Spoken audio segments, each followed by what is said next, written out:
Nattika educational society arts and science കോളേജിൽ ലോക പരിസ്ഥിതി ദിനത്തിൻ്റെ ഭാഗമായി വിവിധ പരിപാടികൾ നടന്നു.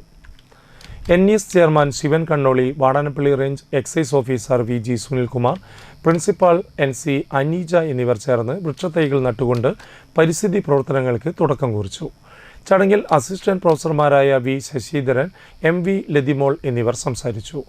NR Smitha, VM Aparna, NV Sajitha, MB Deepa, PR Sushma, M രൂപ എന്നിവർ നേതൃത്വം നൽകി. അവരാണ് ഈ പരിസ്ഥിതിയിലെ മുഖ്യ കർത്താവ്. കേരളത്തിലുടനീളം ടീച്ചർ നടന്ന്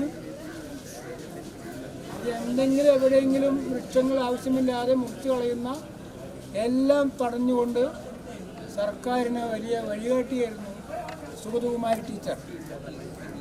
സുഗതകുമാരി ടീച്ചറുടെ പേര് പറഞ്ഞാൽ അത് പരിസ്ഥിതിയുടെ ഭാഗമാണ്.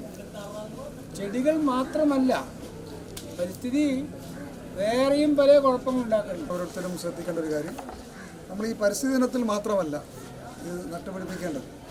നമ്മളെ കൊണ്ടാവുന്ന സമയങ്ങളിലും നമ്മുടെ വീട്ടു പരിസരങ്ങളിലും കോളേജിൻ്റെ സ്കൂൾ പരിസരങ്ങളിലും ഇത് നട്ടുപിടിപ്പിച്ച് നമുക്ക് തണലേകുന്നതിന് മാത്രമല്ല, നമ്മുടെ ദൈനംദിന നമ്മുടെ ജീവിത ചക്രം നിലനിർത്തുന്നത് തന്നെ വൃക്ഷങ്ങളിലൂടെയാണ്.